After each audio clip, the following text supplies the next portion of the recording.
Full order of a joint CFD work session of the Goodyear CFD District Boards, which I'll enumerate in a second. Members of the board will attend either in person or by telephone conference call or video communication. The CFDs are Community Facilities General District Number 1 and Estrella Mountain Ranch CFD.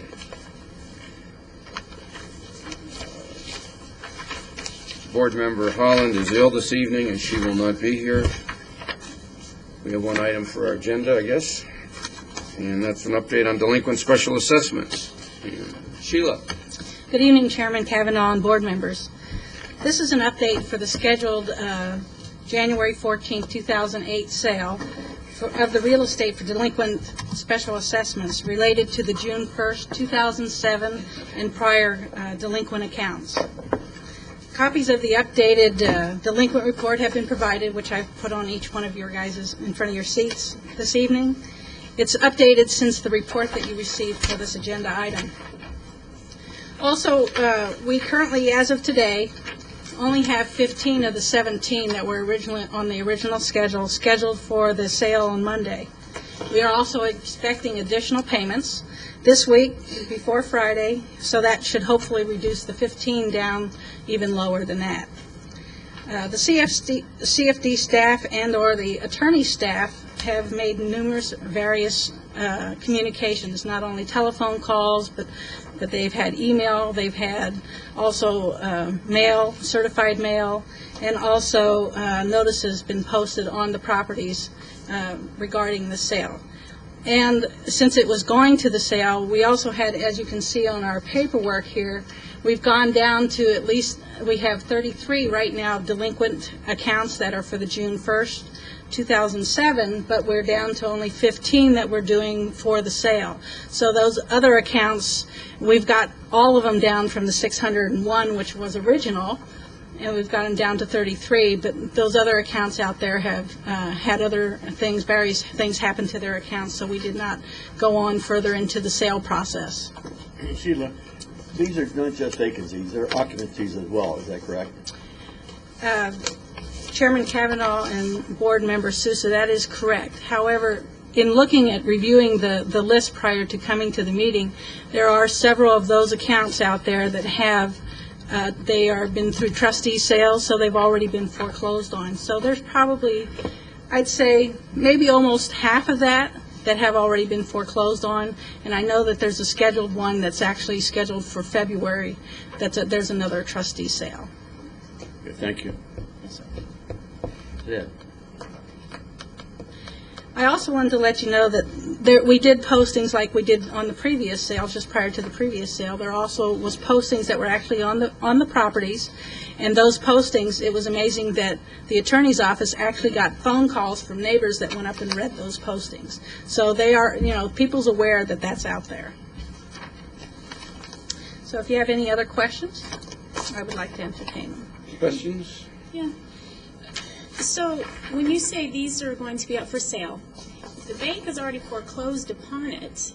Won't the bank be selling it first before we're selling it, or is that what you're explaining? Chairman Kavanaugh and Board Member Osborne, what happens is the bank forecloses with their mortgage, but they're not first in line. Property taxes are first in line on the property. This assessment lien is second, and the mortgage is usually third. So they've already foreclosed on their portion of it. What happens is we keep trying to get in contact with the banks, and it's harder to get in contact with the bank because they are saying that we don't own the property, so they don't want to talk to us. But we still make the notifications, and the attorney's office made the mailings out to them, and also to a program that's called MIRS, and I guess that's for mortgage companies, that they can go out and look at properties for things that are happening to those properties. So they're aware of it. We just have we're first in line before they are for property, other than property taxes.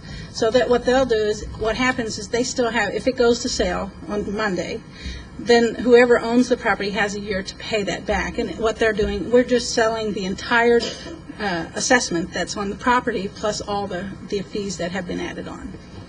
So somebody can still make it current, still pay. Right. You know, it's ironic. All day long, I've been at a MAG committee conference on homelessness, and one of the things that I had stated was prevention obviously is something that we need to discuss, and here's a prime example of what can we do as a city for preventative measures to stop this from happening. And you've stated, you've posted things, you've sent letters. I'm just curious if there's some other kind of entity out there that you would send to some advocacy center that stated, okay, these homes could be foreclosed upon or you know, put up for sale by our city because they're not paying their taxes. Can you somehow go speak to them, find out what their issue is? Try to save those. Try to save. I mean, we're talking about a few $1,000s, aren't we? We're not. This isn't. Well, the the ones, major to there may them, be up but- to $5,000, $6,000, $7,000 with all the And fees it on may some be of these. also Yeah. that they're not paying their house payment. It's Well, not just- certainly. Just not this. Now, the federal government's going to give them some reprieve. They're going to give them the tax on the debt, which nobody realizes, but once your house goes into foreclosure, you as an owner still own the tax on the debt. And so the federal government stepped in and is doing that now, along with the PMI, trying to help them on this. But I don't know what as much as you hate to have people lose their homes, I don't see a solution as a city, what we can do, except when they buy a home, make sure that they understand that this is part of their payment. Chairman Kavanaugh and board members, Lord and Osborne, also looking at reviewing some of the properties. I also looked on utility billing today, and some of those have been shut off for non-payment on their utility bills as well. So, and when I can look out there that they've completely been shut off, and then some of them even have addresses in other states, so obviously they're not in the house. You know, so I mean, they've had trustee sales, so the banks are owning them. I don't know. I don't think there's other people living in them. If it is, it's through the bank, you know, because they've gotten somebody in there. But I think that there's even real estate companies trying to sell the homes that are out there, the ones that are on these lists. So we've tried everything that we could possibly do, you know, trying to make notification, the phone calls that you asked for, and everything else. So. We appreciate it. Thank you.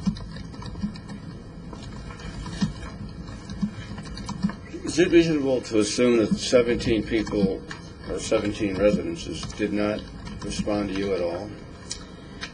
No, they probably, a majority of those have had one kind of communication or another, whether it was the certified mail that was received or we did phone calls. We tried to make phone calls even prior to sending the list, and these lists were higher than this number that we actually sent to the attorneys. So you can see that we even, some of the delinquencies where you can see that we still have 33 for the for the June payments.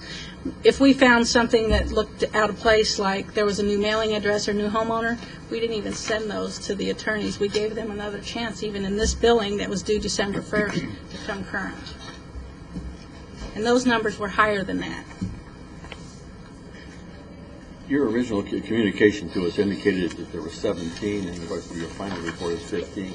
So evidently, you know, there is communication getting to these folks, and some are being responsive to it, since there's two less than we originally thought. So I think it is effective, and it's unfortunate that 15 other people have to lose their home. I'm in sympathy with them, as the rest of the council is, and it's unfortunate in this time and place that we have to go through this.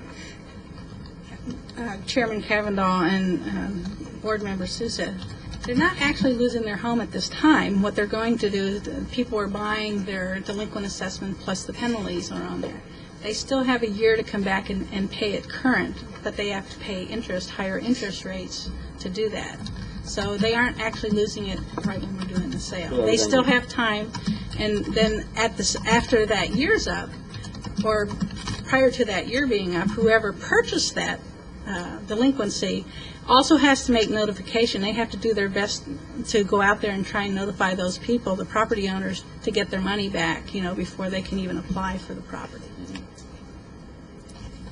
Thank you again. Now, Sheila, I think we discussed this before, but, you know, this 30 to 40% over the last 4 tax periods for special assessments are delinquent.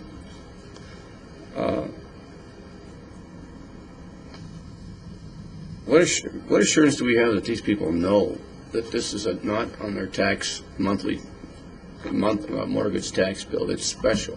It has to be paid special. Do they know that? Is there assurance that they do know that when they buy their house? Chairman Kavanaugh and board members, basically, if they're the original purchaser of the home, there is paperwork that you have them in the feasibility reports that are prepared and presented to you. There's a draft of paperwork that they're supposed to go ahead and give to the property or the purchaser of the home. And I believe that's done at the time of the purchase, not or when they're actually doing a purchase contract to have the home built. Now on the resales, that's a harder thing to do. So, you know, we can get for the most part, we've been able to get most of all the copies of the signed paperwork that people sign saying that they fully understand what they're getting, or that they're in a community facilities district and there's an assessment on the property. Whether they understand it fully or not, I don't know, but we can't go into that, but obviously they've signed the paperwork. We've had people ask for that paperwork, and we've gotten it and sent it to them, and then they say, oh yeah, okay, we remember. You know, so it's not, sometimes they just don't forget because it's longer before than when they actually get their home. The other ones are the resales. They're harder because they don't get that paperwork, but they get a title report, and on that title report that assessment is on there. And if you remember this last year, we did ask the developer, the builder, the seller, whatever, to put in bold letters, larger print on the contract, so it bring it to their attention on that one page. So we've also added information on that initial paperwork that they're signing off on for contact for them to because they're saying there's no contact, so we've actually added our phone number to it too. Yes, so to help them to know. It's just that there again, it's early in the stages of them purchasing a home. Do we know whether or not any of these incidences are investment properties that have been purchased? No, we don't. We don't. Is there any way to track that? No. No. Sheila, we had a discussion at coffee about, I'd say 6 months ago in Estrella one Friday morning, and that was discussed. And there were about 35 people there, and most of them were in one of these districts. And they were aware of it. They knew what they had signed, and they talked about it. And I said, well, is there any mystery to it? Did you sign something that you weren't aware of? And I don't think there was anyone that came forward and said, no, we didn't know. We know we're paying into a facilities district. Now, some of them have it set up with their mortgage, but a lot of them don't. And they paid that separately, and they know they have it. At least, I found that group was aware of it, very much so. Yes, Chairman Kavanaugh and board members and Board Member Cavalier, we have, since these initial assessment districts have been formed, we formed 2 other ones, and one, the Montecito one, was first put on. That was the first one that we were able to put on the property tax bill. They aren't the ones that are going to this sale, but it was the first billing in their December 1st billing, and we actually had 100% collection on that.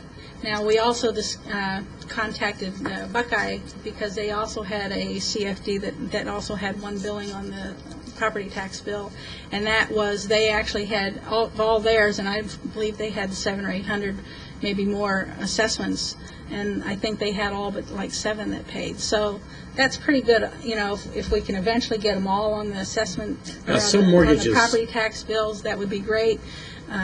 If they want to include them in there and have us bill it to a different area, I think that's happened a few times, but it's rare that it is rare initial ones do because that. this has just started.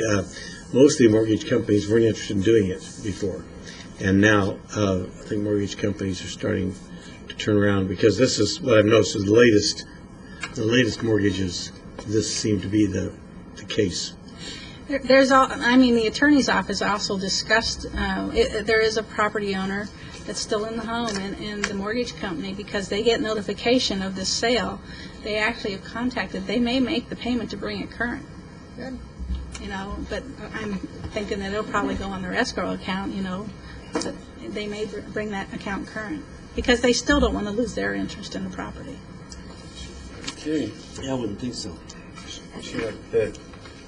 When I do the math, this is 0.75% of the homes that have these assessments. 15 of 1,990 or roughly 2,000 homes. It's a pretty small percentage. How does that compare to normal tax rolls in the sense of our collection rates and delinquency rates? Is it fairly parallel? Is it keeping with the trend?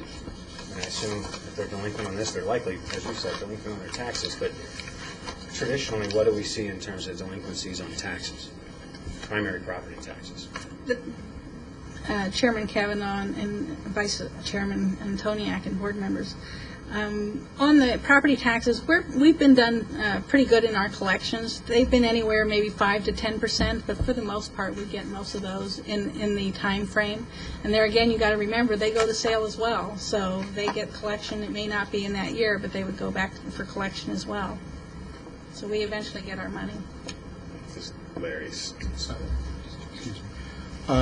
Yes, Chairman Kavanaugh and Vice Chairman Antoniak. I think also on that question, if you look at this delinquency rate at that point in time, the bills that Sheila just referred to, there were 670, if I remember right, and there were 0 delinquent on the ones that were billed directly by the county. The difference is that many times you have raw land in a broader area that can change the overall assessment area, whereas when you're down to the platted lots, as these are, I think your collection rate is a lot higher than it is in the overall rate. But we've only had one billing cycle from the county to compare to at this time. No doubt the delinquency rate's pretty high, but I just wondering when we get down to it, how does it compare? Any other comments or questions? Any comments from the public? Okay, thank you, Sheila. So we'll adjourn this meeting.